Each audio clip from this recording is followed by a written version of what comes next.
तो स्टूडेंट्स, आज हम पढ़ेंगे हानिकारक सूक्ष्मजीव।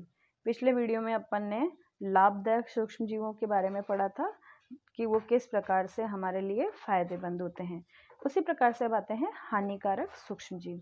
क्योंकि सूक्ष्मजीव हमें पता है कि बहुत सारे अलग अलग प्रकार के सूक्ष्मजीव होते हैं जो कि मनुष्य, जंतु और पौधों के अंदर भी रोग उत्पन्न करते हैं। तो रोग उत्पन्न करने वाले जो सूक्ष्मजीव होते हैं उन्हें हम रोगाणु या रोगजनक कहते हैं। कुछ सूक्ष्मजीव ऐसे होते हैं जो भोजन, कपड़े या चमड़े की वस्तुओं को भी खराब कर देते हैं। उन्हें अपन हानिकारक सूक्ष्मजीवों के नामों से जानते हैं। जो हानिकारक सूक्ष्मजीव हैं उनमें से सबसे पहले जो मनुष्य के अंदर रोगकारक जीव हैं जिससे मनुष्य बीमार होता है, उनके बारे में अपन पढ़ेंगे। मनुष्य के अंदर जो रोग उत्पन्न करने वाले सूक्ष्मजीव हैं वो पेयजल यानी पीने के पानी के द्वारा, भोजन के द्वारा या हवा के द्वारा हमारे शरीर के अंदर प्रवेश करते हैं। कई बार संक्रमित व्यक्ति या जंतु के साथ सीधे संपर्क में आने से भी रोग फैल जाता है, रोग का संचरण हो जाता है। सूक्ष्मजीवों द्वारा ऐसे रोग जो संक्रमित व्यक्ति से स्वस्थ व्यक्ति में वायु, जल, भोजन या कायिक संपर्क यानी उस व्यक्ति से संपर्क द्वारा फैलते हैं, ऐसे रोगों को हम क्या कहते हैं? संचरणीय रोग कहते हैं। उनके कुछ उदाहरण हैं जैसे हैजा, सामान्य सर्दी जुकाम, चिकन पॉक्स जिसे हम सामान्य भाषा में माताजी बोलते हैं, एवं क्षय रोग यानी टीबी। आपने देखा होगा कि जब भी कोई पीड़ित जुकाम से पीड़ित व्यक्ति छींकता है तो उस समय क्या होता है, जब वो छींकता है तो छींक के साथ हजारों सूक्ष्म जीव जो होते हैं यानी जो वायरस होते हैं वो सूक्ष्म बूंदों के साथ वायु के अंदर आ जाते हैं, और यही वायु जब स्वस्थ व्यक्ति वहीं पे सांस लेता है तो वो स्वस्थ व्यक्ति के शरीर में प्रवेश कर जाते हैं और उसको भी रोगग्रसित कर सकते हैं। तो इस प्रकार के संचरणीय रोगों को हम किस प्रकार से रोक सकते हैं? तो हमें क्या करना चाहिए? छींकते खांसते समय अपने मुंह और नाक पर एक रुमाल रखना चाहिए, और अच्छा तो यही है कि हम ऐसे व्यक्ति से दूरी बनाकर रखें जिससे कि हमें जुकाम खांसी नहीं हो। अभी आप सब देख ही रहे हैं कि किस प्रकार से कोरोना के लिए सबसे ज़्यादा क्या उपाय बताइए? डिस्टेंसिंग यानी दूर रहना चाहिए, और मुंह और नाक के ऊपर कपड़ा या मास्क बांध के रखना चाहिए, तथा सैनिटाइजर का उपयोग कर रहे हैं ताकि हम इन खांसी जुकाम से, बीमारी से यानी कोरोना से भी, इसको एक नया नाम दिया है कोरोना भी, तो इससे भी हम क्या रह सकते हैं? दूर रह सकते हैं। इसलिए हमें इन सब चीज़ों का बहुत ध्यान रखना चाहिए। अब इसके बाद आते हैं कि आपने देखा मक्खी, मच्छर, ये भी रोग वाहक का कार्य करते हैं, यानी इससे भी हमें विभिन्न प्रकार के रोग होते हैं। आपने देखा है मक्खी कूड़े कचरे के ऊपर बैठती है, आपको पता है, अपशिष्टों के ऊपर बैठती है, और उसके शरीर के ऊपर भी इससे क्या लग जाते हैं? रोगाणु लग जाते हैं। और जब ये किसी बिना ढके हुए भोजन के ऊपर जाके बैठती है तो उससे रोगाणु उस भोजन के ऊपर आ जाते हैं, और जब वही प्रदूषित भोजन कोई भी स्वस्थ व्यक्ति खाता है तो उसके बीमार पड़ने की संभावना बढ़ जाती है। इसलिए क्या कहते हैं? कभी भी उगड़ा हुआ भोजन, बिना ढका हुआ भोजन नहीं करना चाहिए। भोजन को हमेशा ढक के रखना चाहिए और उसी भोजन को खाना चाहिए। अगर कोई भोजन खुला रह गया है तो उस भोजन को हमें नहीं खाना चाहिए, क्योंकि उसके ऊपर जीवाणुओं के होने की संभावना होती है। फिर इसी प्रकार से मच्छर, जो मादा एनोफिलीज मच्छर होती है उसके अंदर प्लाज्मोडियम नामक परजीवी होता है जो कि मलेरिया का वाहक होता है। जैसे ही मादा मच्छर अपने को काटती है, मनुष्य को काटती है, तो उससे हमें मलेरिया नामक रोग हो जाता है। इसी प्रकार से मादा एडिस मच्छर होती है, वो डेंगू रोग की वायरस की वाहक होती है। जब एडिस मच्छर हमें काटता है तो हमें डेंगू हो जाता है। तो इन सब से बचने के लिए हमें क्या करना चाहिए? क्योंकि मच्छर कहाँ पैदा होते हैं? जल के ऊपर। तो हमें अपने घरों के आसपास कहीं भी पानी को इकट्ठा नहीं होने देना चाहिए। कूलर में, टायरों में, फूलदान आदि कहीं भी जल को एकत्रित नहीं होने देना चाहिए। अपने आसपास के स्थानों को स्वच्छ और सूखा रखकर हमें मच्छर के पैदा होने से रोक देना चाहिए। ऐसा सब करने से मच्छर पैदा नहीं होंगे, और मच्छर पैदा नहीं होंगे तो क्या होंगे? हम विभिन्न प्रकार के रोगों से सुरक्षित रह सकते हैं। नीचे सारणी में मैं आपको कुछ विशेष सूक्ष्म जीवों के बारे में बता रही हूँ जिससे कि कौन कौन से रोग होते हैं और उन्हें हम किस प्रकार से बच सकते हैं। सबसे पहले है क्षय रोग जो कि जीवाणुओं के द्वारा फैलता है, वायु के माध्यम से फैलता है। इसको बचाव करने के लिए हमें क्या करना चाहिए? रोगी को पूरी तरह से अन्य व्यक्तियों से अलग करना चाहिए, रोगी की व्यक्तिगत वस्तुओं को अलग रखना चाहिए, उचित समय पर टीकाकरण करवाना चाहिए, जिससे कि उसे किसी भी प्रकार के बीमारी से बचाया जा सके। इसी प्रकार से खसरा, चिकन पॉक्स, पोलियो हैं, ये वायरस से फैलने वाले रोग हैं, सूक्ष्म जीव वायरस के द्वारा फैलते हैं तथा इन फैलते किसके साथ हैं? या तो वायु के साथ, हवा से फैल सकते हैं, कई बार जल से या सीधे संपर्क के द्वारा भी ये रोग फैलते हैं। इसमें भी यही चीज़ें हमें ध्यान रखनी चाहिए कि व्यक्ति को पूर्ण रूप से सबसे अलग रखना चाहिए, रोगी की वस्तुओं को अलग रखना चाहिए और उचित समय पर टीकाकरण करवाना चाहिए। इसी के साथ साथ जैसे हैजा और टाइफाइड है, वो जीवाणु जनित रोग है जो कि जल और संदूषित भोजन के कारण फैलते हैं। इन रोगों से बचने के लिए हमें क्या करना चाहिए? व्यक्तिगत स्वच्छता, यानी हमें साफ सफाई से रहना चाहिए, नित्य नहाना, स्नान करना, साबुन का उपयोग करना, अच्छी आदतों को हमें अपनाना चाहिए, भली भांति पके हुए भोजन और शुद्ध भोजन का उपयोग करना चाहिए, उबला हुआ पानी पीना चाहिए और समय पर टीकाकरण करवाना चाहिए।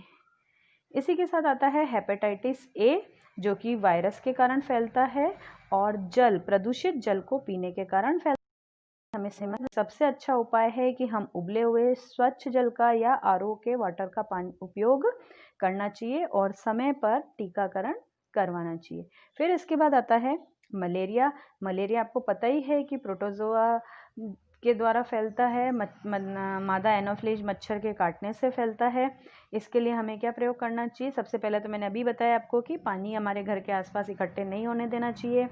अगर मच्छर हो भी गए हैं तो हमें मच्छरदानियों का प्रयोग करना चाहिए या मच्छर को भगाने वाले रसायनों का प्रयोग, कीटनाशकों का छिड़काव करना चाहिए। हम घरों के अंदर लगाते हैं ना कछुआ छाप या लिक्विड, तो ये सब लगाने से ताकि मच्छर हमारे आसपास नहीं आए। मच्छर के प्रजनन को रोकने के लिए जल को किसी भी स्थान पर एकत्रित नहीं होने देना चाहिए तथा आवश्यकता पड़ने पर डॉक्टर की सलाह से दवाई लेनी चाहिए। ये तो हुए मनुष्यों के कुछ रोग। मनुष्य के साथ साथ अब बात आती है कि जंतु के जो रोग कारक जीवाणु हैं, जिनके बारे में अपन ने पढ़ा, वो सब कैसे हैं, उनकी कुछ के बारे में अपन जानकारी हासिल करते हैं। अनेक सूक्ष्मजीव केवल मनुष्य और पौधों में ही रोगों के कारक नहीं है, वरन वे दूसरे जंतुओं में भी रोग उत्पन्न करते हैं। यानी जानवरों के अंदर भी, गाय भैंसों के अंदर भी आपने देखा होगा कि विभिन्न प्रकार के उनको रोग होते हैं। उदाहरण की अगर अपन बात करें तो जैसे कि एंथ्रेक्स है, जो कि मनुष्य और मवेशियों दोनों के अंदर होने वाला भयानक रोग है। इसमें जो जीवाणु द्वारा फैलता है। गायों के अंदर तो आपने खुर और मुंह पका रोग देखा होगा कि जानवर का मुंह पक जाता है पूरा और वो बहुत परेशान होता है, वो चारा वगैरह नहीं खा पाता या जानवरों के खुर पक जाते हैं जिससे उनको चलने फिरने में दिक्कत होती है। तो ये भी विभिन्न प्रकार के जीवाणुओं के द्वारा होते हैं। इनका समय पर उपचार होने से व्यक्ति या जानवर ठीक हो सकता है। ये सब तो पढ़े हमने जंतुओं और मनुष्य में होने वाले रोग। फिर इसके बाद हम पढ़ेंगे पौधों में रोग उत्पन्न करने वाले सूक्ष्म जीव। अनेक सूक्ष्म जीव जैसे कि गेहूं, चावल, आलू, गन्ना, संतरा, सेब आदि अनेक पौधों में रोग फैलाते हैं।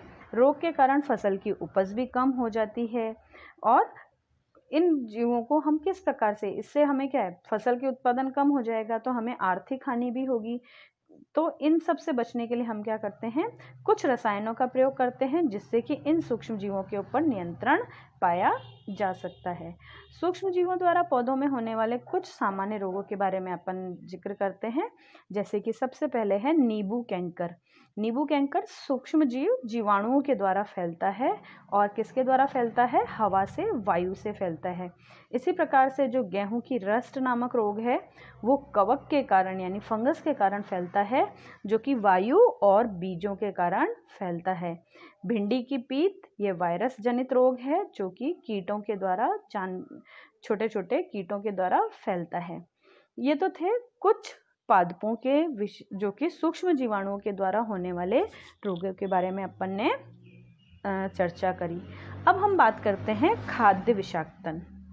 खाद्य विषाक्तन यानी भोजन का जहरीला होना। अब प्रश्न उठता है भोजन जहरीला कैसे हो गया। कई बार आपने देखा होगा कि कई व्यक्ति शादी इत्यादि के अंदर गए, कहीं गए, किसी पार्टी में गए और आके उनका पेट दर्द हो रहा है, वॉमिटिंग, उल्टी शुरू हो गई और ज़्यादा तबीयत खराब होने पे उनको हॉस्पिटल में एडमिट कराते हैं, तो वहाँ पर फिर इलाज के बाद वो ठीक हो जाते हैं। कई बार ऐसा होता है कि उनकी मृत्यु भी हो सकती है।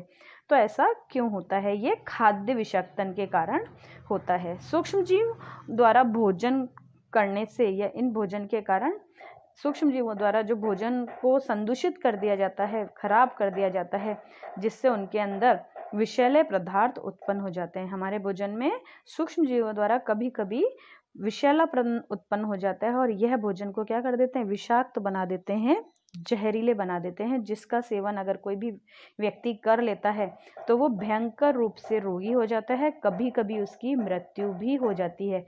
इसलिए यह सबसे ज़्यादा आवश्यक है कि हम भोजन को संदूषित होने से बचाएं। प्रश्न उठता है कि भोजन को संदूषित यानी खराब होने से किस प्रकार बचाया जाता है।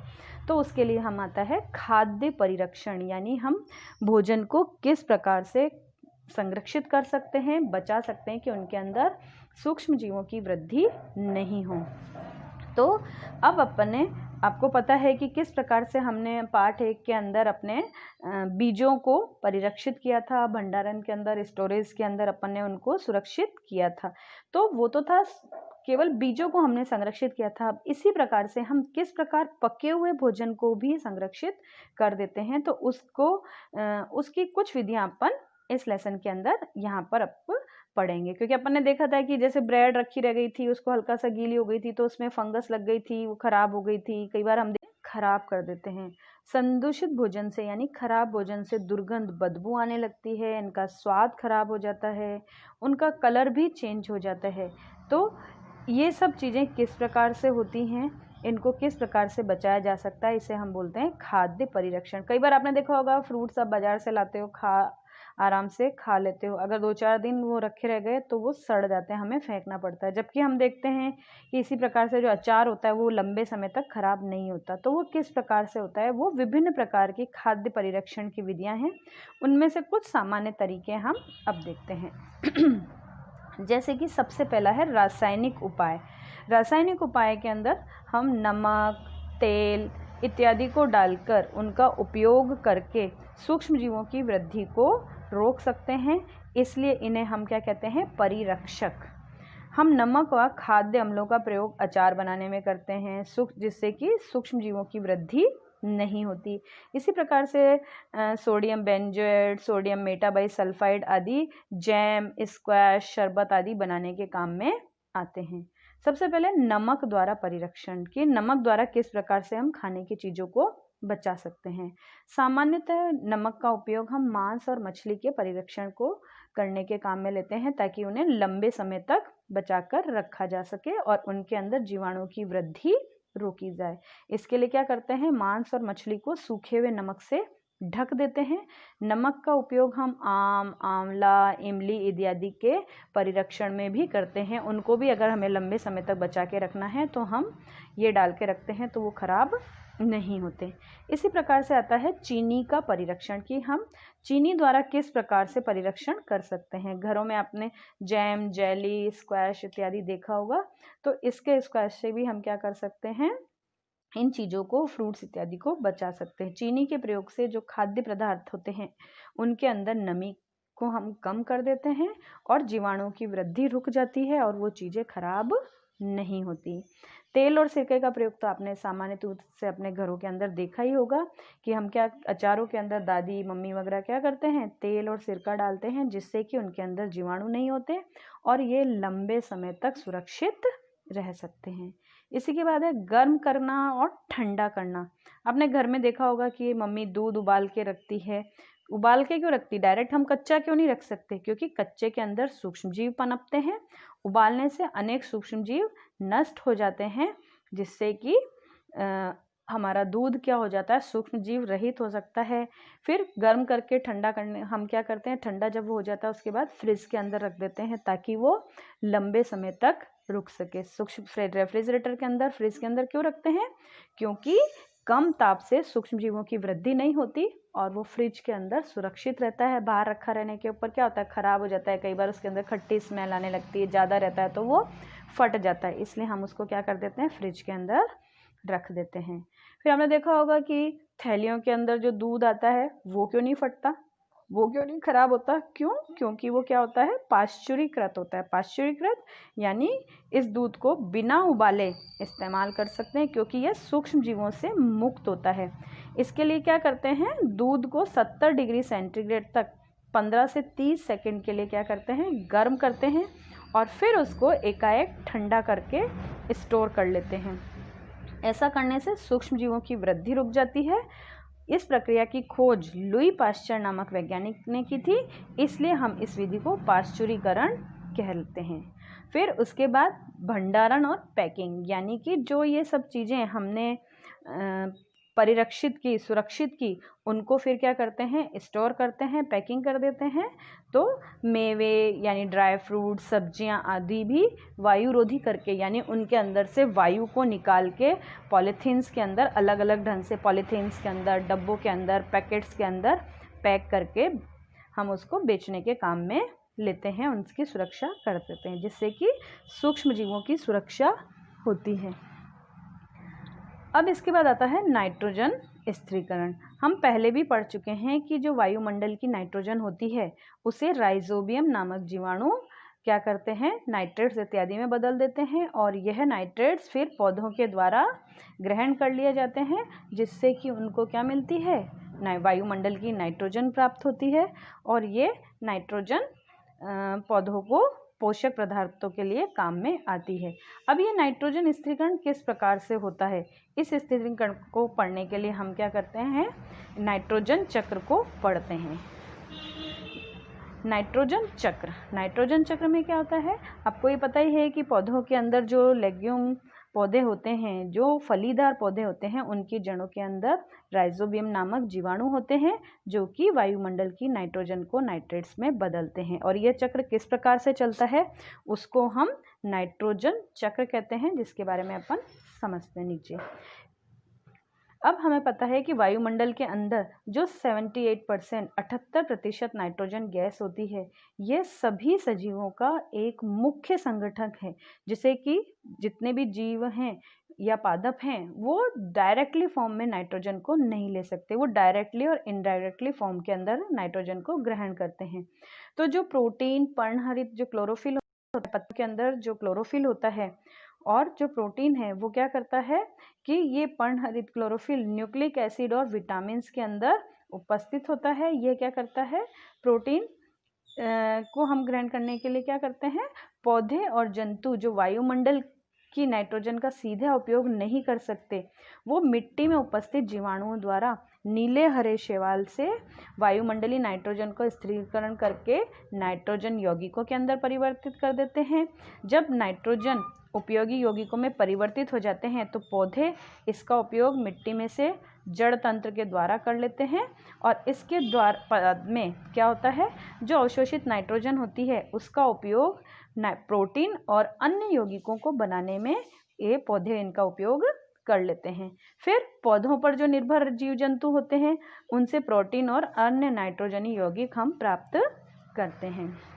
फिर जब पौधे और जंतुओं की मृत्यु हो जाती है तो वो कहाँ मिल जाते हैं, मिट्टी में, और फिर मिट्टी में उपस्थित जीवाणु और कवक नाइट्रोजनी अपशिष्ट को नाइट्रोजनी यौगिकों के अंदर परिवर्तित कर देते हैं, जो कि पौधों द्वारा पुनः उपयोग में लिए जाते हैं। कुछ विशिष्ट जीवाणु नाइट्रोजनी यौगिकों से नाइट्रोजन गैस में परिवर्तित कर देते हैं, जो कि पुनः कहाँ चली जाती है, वायुमंडल में, और इससे क्या होता है, वायुमंडल में नाइट्रोजन की मात्रा स्थायी बनी रहती है, लगभग स्थिर रहती है। मतलब वायुमंडल से नाइट्रोजन निकल के सभी जगह से होती हुई वापस वायुमंडल के अंदर मिल जाती है, जिसे हम क्या कहते हैं, नाइट्रोजन चक्र।